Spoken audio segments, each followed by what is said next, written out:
Hello friends, welcome to SZ study. MTS exam 2024 का जो answer की है वो फाइनली कल रिलीज़ कर दिया गया था और आई होप कि आपने अभी तक चेक कर लिया होगा। ओके, इस वीडियो पे हम लोग बात करेंगे सेफ स्कोर के बारे में कि कितना स्कोर आपका हो रहा है किसी भी कैटेगरी से। मैं सारे कैटेगरी वाइज मैं आपको बताऊंगा कि सेफ स्कोर एक्चुअली में कितना, क्योंकि मैंने आपको पहले भी काफ़ी सारे वीडियोज़ में जब आंसर की नहीं आया था उससे पहले मैं आपको सेफ स्कोर कट ऑफ वगैरह थोड़ा बहुत बताया था और उस पर मैं एक चीज़ बता रहा था वीडियो पे कि आंसर की आने के बाद बहुत कुछ क्लियर होगा।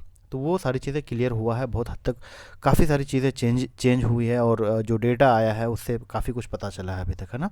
तो सेफ स्कोर के बारे में बात करेंगे, उसके बाद कट ऑफ हाई और लो क्या रहेगा, है ना। और ये किस पे डिपेंड करता है कि हाई जाएगा कि लो जाएगा, ये सारी चीज़ों पे हम लोग बात करेंगे। नॉर्मलाइजेशन में मार्क्स जो है आपका कितना बढ़ सकता है और किसका मार्क्स बढ़ेगा, बढ़ेगा भी या नहीं बढ़ेगा, ठीक है। बढ़ेगा तो कितना बढ़ेगा, इन सभी चीज़ों पे हम लोग बात करेंगे इस वीडियो पे, ठीक है। इससे पहले वीडियो मैंने आपको वीडियो बनाया था कि उस पर मैंने आपको अपना जो स्कोर है वो भी सारी चीज़ें दिखाया था। इस वीडियो पे भी मैं आपको दिखाऊंगा और ये काम आपको भी करना है, जो मैं यहाँ पे बताऊँगा अभी, ठीक है। सारी चीज़ें कटअप वगैरह सेफ स्कोर सब कुछ आपको पता चलेगा। पहले ये देखिए, अभी ये मैंने रिसेंटली चेक किया, कल भी मैंने आपको दिखाया था और अभी ये देखिए, अभी कुछ देर पहले भी यहाँ पे टाइम देख पा रहे हैं, अभी कुछ देर पहले वीडियो शूट करने से पहले, तब कुछ टाइम पहले मैंने ये किया। ये फिर से क्यों किया, क्योंकि यहाँ पे क्या होता है रैंक मित्रा पे यहाँ जाएंगे ना तो यहाँ अपडेट होता है, क्योंकि स्टूडेंट जुड़ते जाते हैं डेटा उसके बाद बढ़ते जाता है, तो वो सारी चीज़ें अपडेट हो रहा है। कल मैंने आपको अपना शिफ्ट का एवरेज स्कोर मैंने आपको बताया था, तो वो आज दिखेगा आपको बहुत बड़ा मतलब चेंज देखने को मिलेगा। मैंने जब पेपर दिया था, मैं कब दिया था पेपर, मैं दिया था 28 को और मेरा फर्स्ट शिफ्ट में था। एक चीज़ मैं क्लियर कर दूँ गाइज, एमटीएस के लिए ऐसा मेरा कोई ये नहीं था कि मैं डेडिकेटेडली एमटीएस के लिए ही प्रिपरेशन कर रहा था, ऐसा कुछ नहीं था। बट मैं इससे अच्छा परफॉर्म कर सकता था, बहुत अच्छा हो सकता था, जीएस में भी अच्छा कर सकता था। बट मैंने सीजीएल का एग्ज़ाम देने के बाद आंसर की में मतलब उतना अच्छा परफॉर्मेंस नहीं होने की वजह से पढ़ाई मतलब लगभग थोड़ा बहुत मतलब ढीला पड़ गया था पढ़ाई, जिसकी वजह से जो है उतना अच्छा नहीं हुआ है। और वैसे में मेरा सोच में भी नहीं था कि मतलब ये उसी टाइम से जब सीजीएल आंसर किया आया उसके बाद से ही मैंने अपना फिर से नेक्स्ट ईयर का सीजीएल के लिए तैयारी स्टार्ट कर दिया है ना। चलिए, ये तो क्लियरेंस थोड़ा सा ज़रूरी था, नहीं तो कुछ स्टूडेंट होते हैं जो सोचते हैं कि खुद का तो इतना कम और आ गया है, मतलब इस तरह के बताने, तो ये सारी चीज़ें पहले से बताना ज़रूरी होता है। ओके, चलिए देखते हैं कुछ स्कोर मैं आपको अपना दिखा देता हूँ। फिर से यहाँ देखिए, कल ये मैं आपको, अच्छा यहाँ पे आते हैं हम लोग, थोड़ा सा आप देख लीजिए। कल वैसे मैं ऑलरेडी आपको दिखाया था। मैथ्स में देखिए मैं कर सकता था काफ़ी सारे, लेकिन ये मैथ्स और रीजनिंग तो आपको पता ही है एमटीएस में क्वालिफाइंग है। मैथ्स रीजनिंग तो फटाफट कर लिया था जितना हो पाया। तो ये सब देखो, यहाँ पे रीजनिंग पे 18 सही है, मैथ्स पे 9 सही है ना। ये टोटल फर्स्ट सेक्शन 1 में 81 स्कोर हुआ है। ओके, नेक्स्ट देख रहे सेक्शन 2, जिसके वजह से जिसके बेसिस पे मेरिट बनना है, सेक्शन 2 पे ही मेरिट बनता है, जिसमें जनरल अवेयरनेस में देखो यार बहुत मतलब 7-8 क्वेश्चन ही मुझे आते थे, वैसे 11 सही हुए हैं, बाकी मैंने ऐसे ही चला दिया था ना। तो देखो 11-11 मतलब 50-50 का गेम हुआ है यहाँ पे, यानी 22 नंबर आया है इसमें टोटल। 11 सही 11 गलत तो 33 नंबर बनता है, लेकिन 11 तो माइनस भी होगा ना, 1/3 का नेगेटिव है तो। उसके बाद इंग्लिश में देखो 25 में से 25 एक्सपेक्ट किया था मैं कि 25 मतलब वीडियो में भी मैं बोल रहा था पहले भी कि 25 में से 25 आएगा इंग्लिश में, बट एक यार अनफॉर्चुनेटली वाइज शायद सिली मिस्टेक की वजह से एक क्वेश्चन गलत हो गया। खैर ठीक है ना, उतना चलता है। 71 है, बाकी ओवर स्कोर देखें तो सेक्शन 2 का 93, जो कि मेरा होने का चांसेस बहुत कम है। और ये शिफ्ट जो है थोड़ा सा इजी भी है कंपेरेटिवली, है ना, उतना ज़्यादा मतलब ये नहीं है, ईजी है। और एक चीज़ है, इंग्लिश में अगर किसी भी तरह का ये होता तो मैं अच्छा स्कोर करता, क्योंकि मेरा सीजीएल में भी इंग्लिश में सिर्फ एक क्वेश्चन गलत हुआ था। मैंने आपको ये सारी चीज़ें ऑलरेडी बता रखा है, ठीक है। 2025 के किसी भी एग्ज़ाम्स के लिए आप प्रिपरेशन कर रहे हैं, एसएससी का कोई भी एग्ज़ाम, तो आप इस चैनल को ज़रूर सब्सक्राइब कीजिएगा, काफ़ी हेल्प मिलेगा आपको। और आप जैसे जैसे हम करते रहेंगे तो अभी कुछ महीने में आप फ़र्क देखेंगे, रीजनिंग और इंग्लिश में तो आपका 100% स्कोर होने लगेगा, ठीक है। सारी चीज़ें हम लोग करेंगे 2025 एग्ज़ाम्स के लिए। ओके, सब्सक्राइब जरूर कीजिएगा, वीडियो हमारा पसंद आएगा तो वीडियो को लाइक करना है। यहाँ पे देखो मैं आपको ये मैं फिर से क्यों मैं ये लेके आया हूँ, क्योंकि मैं यहाँ आपको बताऊँगा अभी कि देखिए कल हम लोग जब चेक किए थे, कल वैसे डेटा उतना ज़्यादा नहीं था, आज देख पा रहे हो 1,16,303 कैंडिडेट का डेटा अभी तक, अभी कुछ देर पहले, अब अभी चेक करेंगे तो फिर बदल जाएगा, ये अवेलेबल हो गया है, मतलब इतने लोगों ने चेक कर लिया यहाँ पे। अब क्या होगा, कैटेगरी रैंक यहाँ दिखा रहा है, सारी चीज़ें शिफ्ट का रैंक दिखा रहा है।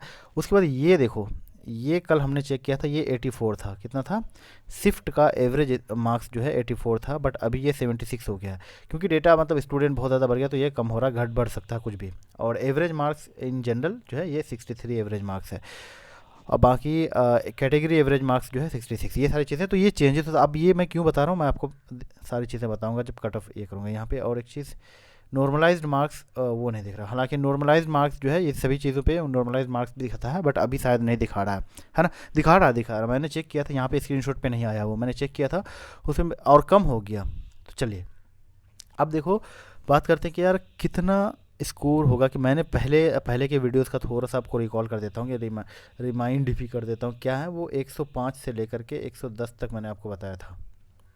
और इस पे एक कंडीशन दिया था शिफ्ट वाइज, कि अगर आपका शिफ्ट कैसा है ना, उस पर डिपेंड करेगा। बट अभी देखो, अब ये सारी चीज़ों पे थोड़ा बहुत चेंज आया। क्या चेंज आया कि पिछले साल का देखें तो 132 नंबर कट ऑफ गया था। 132 मैं मिनिमम बता रहा हूँ, जब भी बताता हूँ तो 132 नंबर पे सिलेक्शन हो गया था। अब ये रीजन वाइज मत पूछना कि कौन सा जोन का है, कहाँ पे कौन सा मतलब इसका स्टेट का है।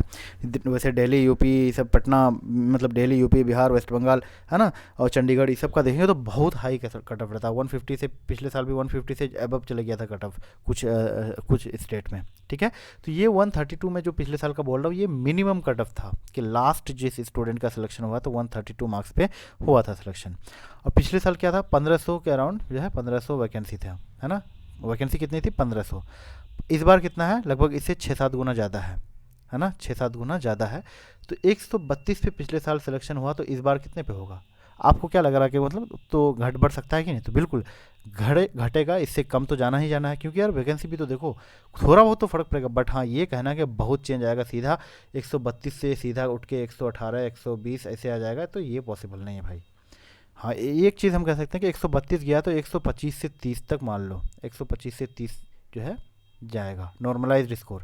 125 से 30 ये नॉर्मलाइज्ड स्कोर मैं बता रहा हूँ, इतना जाएगा। अब देखो आपका कितना स्कोर हो रहा है और कितना मतलब सेफ स्कोर है, रॉ स्कोर। ये नॉर्मलाइज 125 से 30 यूआर के लिए अगर इतना के बीच है तो आपका चांस है, गारंटी नहीं कि 100%। एसएससी का एग्जाम में कुछ भी हो सकता है भाई। 125 से 30 आप जा रहे हो तो आपके चांसेस काफ़ी ज़्यादा है, you are in the race, है ना, आप रेस में हो, बाहर नहीं हुए हो। 125 से 30 ये नॉर्मलाइज्ड स्कोर, अभी ये आपको पता नहीं चलेगा। ठीक है, समझ रहे हो इतना। तो अब देखें अभी आपका कितना स्कोर है, तो आप रेस में है या बाहर हो गए, कितना स्कोर होना चाहिए, यानी सेफ स्कोर कितना है। तो देखो सेफ स्कोर की अगर हम बात करें, सारी चीज़ों को, सारे डेटा को देखने के बावजूद यहाँ पे आप देख पा रहे हैं मेरा 93 स्कोर बढ़ा, फिर भी देख रहे हैं 21,000 रैंक आ गया 1 लाख पे ही। तो इसका मतलब अच्छा खासा स्कोर भी हो रहा है ना। और बहुत ज़्यादा स्कोर हो रहा है ऐसा भी नहीं कह सकते। मैंने भी अपना यूट्यूब पे पोल कराया था, उस पर भी आप देख पाएंगे कि मैंने 110 से 120 एंड एबव ऐसे करके लिखा। तो इसमें सबसे कम परसेंटेज इसी का है, सबसे कम स्टूडेंट इसी में है। तो 110 के बाद 115 प्लस ऐसा बहुत कम स्टूडेंट हो रहा है। ठीक है, ओके।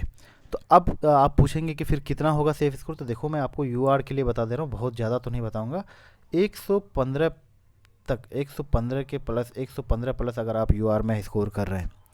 अब देखिए मेरा ये आप नहीं को कमेंट कीजिएगा कि पीछे तो आप ये बता रहे हैं, पहले आंसर की नहीं आया था तब मैं बता रहा था उस तरह की। अब सारे डेटा अवेलेबल हो गए, अब मैं आपको बता रहा हूँ कि ये रॉ स्कोर है, तो 100% आप सेफ जोन में हैं।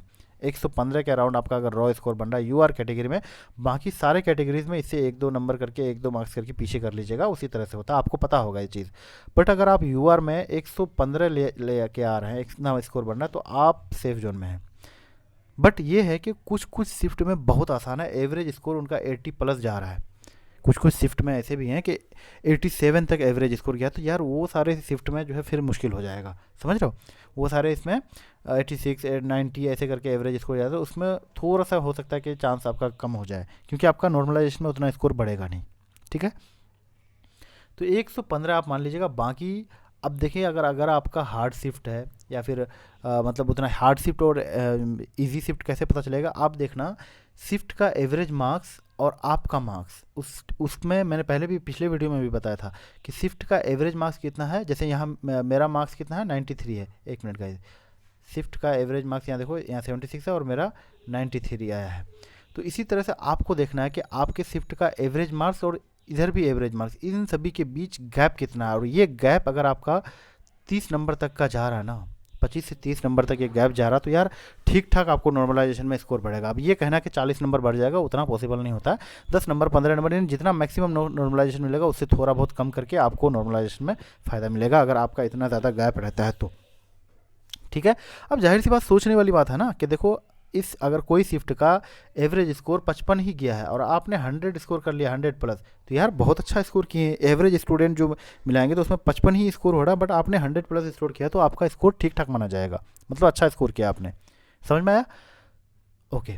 नॉर्मलाइजेशन में कैसे बढ़ता है, ये सारी चीज़ें मैंने आपको क्लियर कर दिया कि ये जिसका एवरेज स्कोर जितना मतलब कम होगा और उसने उतना अच्छा, अगर आप मान ले, फिर से बता रहा हूँ मैं आपको, 55 ही एवरेज स्कोर है और आपने 110 स्कोर कर लिया, तो यार आपको अगर नॉर्मलाइजेशन सबसे ज़्यादा मिलेगा और सबसे गैप आपका है ज़्यादा, तो नॉर्मलाइजेशन में भी आपको उतना ज़्यादा स्कोर मिलेगा। ठीक है, बट ये कह देना कि 30 से 40 नंबर 45 नंबर बढ़ जाएगा, उतना नहीं, जितना बढ़ेगा लेकिन आपका अच्छा खासा बढ़ेगा। ठीक है, ये समझ में आ गया। नॉर्मलाइजेशन में आप अपने रैंक मित्रा, ये आप कुछ स्टूडेंट पूछते हैं कि ये कहाँ से मैंने चेक किया, तो आप रैंक मित्रा करके वेबसाइट है ना, रैंक मित्रा करके वेबसाइट है, इस पे जाइए, अपना URL आंसर की का उस पर ये कीजिएगा, पेस्ट कीजिएगा, देन आपको ये सारी चीज़ें, आपको डेटा मिल जाएगा। तो वहाँ से जा करके आप ये अपना गैप देख लेना कि शिफ्ट का एवरेज स्कोर, एवरेज मार्क्स कितना है और आपका मार्क्स कितना है, तो उस पर गैप 30 नंबर 35 नंबर 25 नंबर इतना बन रहा है, तो आप एकदम सोच लीजिए कि आपका जो है जितना स्कोर हो रहा है उससे लगभग 10-15 नंबर, 15-20 नंबर तक बढ़ेगा आपका। ओके, आई होप ये नॉर्मलाइजेशन वाला कॉन्सेप्ट भी मैंने आपको बता दिया है। और कट ऑफ फिर से एक बार मैं आपको बता दे रहा हूँ, 115 तक आपका आ रहा है, तो ठीक ठाक इसमें है, रेस में है। आप 120-25 उतना चले गया तो आप तो यार 100% आप मान लो कि सिलेक्शन हो जाएगा। बट बहुत सारे शिफ्ट में ऐसा होता है कि यार 112 नंबर पे भी कुछ नहीं बढ़े, क्योंकि बढ़ेगा ही नहीं, उनका मतलब इजी शिफ्ट में आ गया। तो ये शिफ्ट पे डिपेंड करता है कि आपका शिफ्ट कौन सा शिफ्ट है, ईजी है कि मॉडरेट, और ईजी शिफ्ट है कि हार्ड शिफ्ट है, कैसा शिफ्ट है, ये सारी चीज़ें कैसे पता चलेगा।